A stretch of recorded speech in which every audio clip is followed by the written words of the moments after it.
Hey everybody, Michael Snyder, Pacific Northwest Weather Watch. Today, September 20th, and right now we are looking at the infrared satellite imagery. What you might notice here, first things first, Pacific Northwest, upper right, we got a frontal system headed our way, just now bringing precipitation into the northern tip of Vancouver Island. That'll eventually swoop down across much of western Washington, the Cascades down into western Oregon. We'll take a look at those details here in a moment.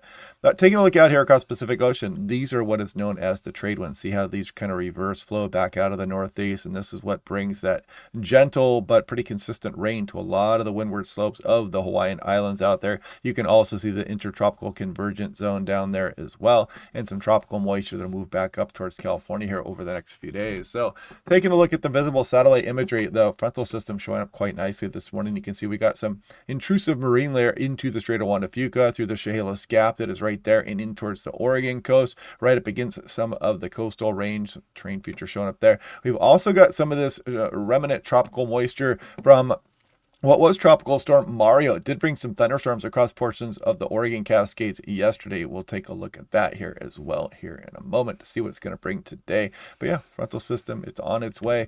Now, if we take a closer look here, I just thought I'd show you. You can see the Sugarloaf fire out there still producing smoke. Supposed to produce some pretty decent amounts of smoke as we go through the day today. You can kind of see the tunnel fire and the Bear Gulch fire still producing some smoke. Hopefully this frontal system can help suppress these fires. I'm about done with the smoke out there, but you can see it is still drifting around the area, and you can really see that marine there kind of move into these terrain features in towards the western slopes of the Olympic Mountains.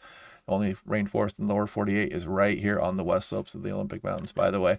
So taking a look here at the high resolution rapid refresh, we go through the day today. You can see the Sugarloaf blowing up there. I don't know if this is some kind of prescribed burn down there across some of Pierce County or not. Somebody fill me in on that. But again, this looks like the Bear Gulch fire, I believe, right there, and producing some smoke today. Then we go through tomorrow, producing a little bit more there as well. But yeah, hopefully this frontal system can help suppress some of these fires. Now, this is lightning strikes over the last 24 hours. And again, some of that moisture from the remnants of Mario did move up across portions of Oregon yesterday.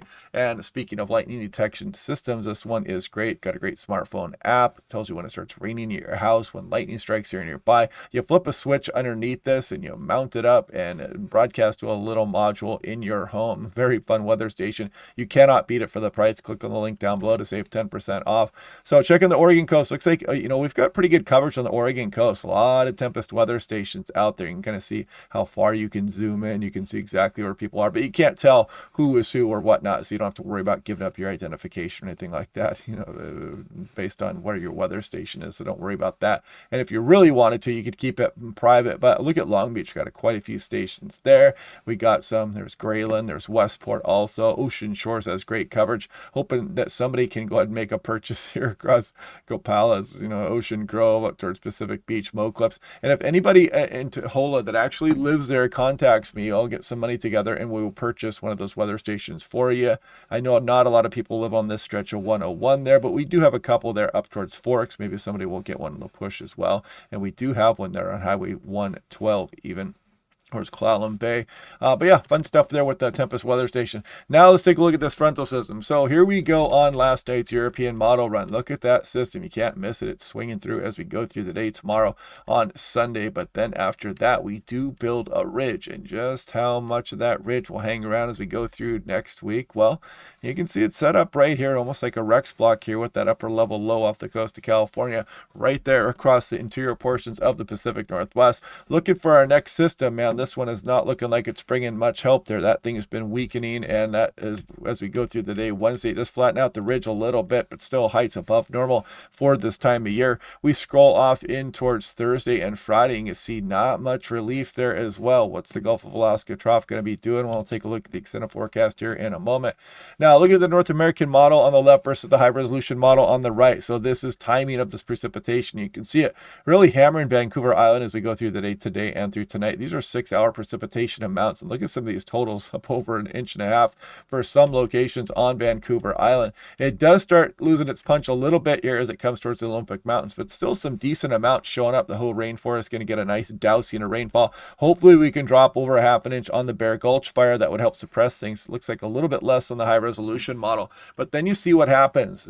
You get the big contrast of moisture slamming into the whole rainforest, but on the leeward side you pay the price and you get much less precipitation, as you can can see on the high resolution models, this rain shadowing across a lot of the areas just to the north and east of the Olympic Mountains, which it does affect some of Seattle. The further south of Seattle you go towards SeaTac, Tacoma, and Olympia, you tend to get more precipitation out of these types of frontal systems.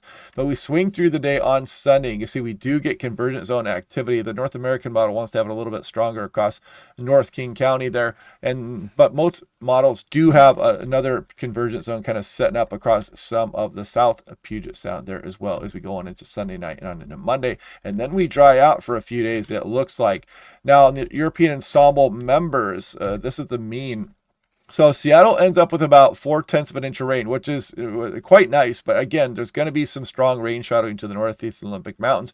Bigger amounts, maybe up over an inch versus the Olympic Mountains. Better amounts even up across western BC, Vancouver Island. And you see Haida Gwaii getting some decent amounts. And not a lot for eastern Washington or Oregon. So not a great look there.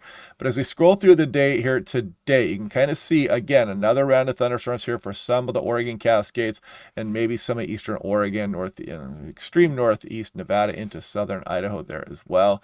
And then that frontal system moves through and we dry out here a bit through the extended forecast. So more on that here in a moment. Now, total precipitation in inches in the national blend of models. Let's run through here. We don't usually look at this one, but you can also see the rain shadowing effect there. Pretty good model agreement. It shows Seattle right around 1/3 of an inch there. Portland right on the borderline there, maybe 1/3 of an inch for some areas east, but then it drops off pretty dramatically as you get towards the coastal range here and down into the Willamette Valley. It drops off as you go west of the mountains as well. Some rain shadowing going on there also. So taking a look at total precipitation on the European deterministic run. So it does show, over 1/3 of an inch for Seattle. But like I mentioned, better amounts for Tacoma and Olympia out of this. Rain shadowing here across portions northeast of the Olympic Mountains. Hood Canal Bridge out there. You guys know the drill. And better amounts across Vancouver Island. Lesser amounts east of the mountains there as well. But it does show some of that leaking out into the Columbia Basin. So hopefully that does happen. Now, a little bit of a look at the extended forecast. This is the Gulf of Alaska view. We got Pacific Northwest to the right. And here goes that frontal system swinging through, but then we get the ridging drying us out, and you can see these systems just really lose their punch here through the extended forecast. The Gulf of Alaska trough does get going, and this would target some portions of western BC with some heavier precipitation amounts. Does this have a chance to get further south into Washington? Oh, that's what we'll be watching here over the next few days, but you can kind of see the ridge hanging on and keeping us, fairly above normal for this time of year. Weak system kind of moves through BC through the extended forecast. But again, look at that ridge axis right up the west coast of North America. So mossbacks don't like to see that view, but then maybe eventually something will come knock down that ridge and start to bring some more active weather back into the Pacific Northwest. But that is a ways out there as of right now. And kind of looking at the same thing here. There's our frontal system. Sunday, we dry out for a bit. Atmospheric river characteristics pointed at British Columbia. And then we scroll on in through next week. And again, kind of pointed at British Columbia, not including a lot of Washington and Oregon there, and kind of continuously so. And then we scroll through the extended, and who knows what's going to happen after that. So artificial intelligence, total precipitation in inches. And again, if you go way out, you can see just the big impacts here across western BC as we go through the early portion of October. But again, not nearly as much as you move further south. But again, we got a lot of time to worry about that. And just a reminder, we got periods of wind today and tomorrow across portions of eastern Washington, southwest winds gusting maybe to 40 miles per hour in some areas. Watch out for that blowing dust. Fire spreads as well. Anything that starts could spread rapidly, and some choppy lakes. Now, if we take a look at the North American model, if we scroll through the day today, you'll see some of these westerlies coming across the Cascades. So that is this afternoon and evening. Watch out for that. And a decent surge down the Strait of Juan de Fuca here as we go through Sunday morning. It looks like maybe hitting some of Whidbey Island there as well. And again, on Sunday, some gusty winds east of the mountains also. So the 6 to 10 day, again, take this with a grain of salt. I'm just showing it because I'm trying to be consistent with showing it. And then you can kind of see the above normal signal, but we're really not seeing that in some of the latest model runs. Hopefully that does change. 8 to 14 days showing something similar there as well. But again, take that with a grain of salt. Check out the Patreon page. Also, check out the Southern Resident Killer Whale video I did yesterday if you like that type of thing. Got some nice shots of Point Roberts there. But anyway, yeah, we will do this all again tomorrow, and hopefully that frontal system will be rolling in here by that time. Yeah, today is Saturday. It is September 20th. But yeah, we'll do this all again tomorrow. I'll start rambling here, and I will talk to you guys then.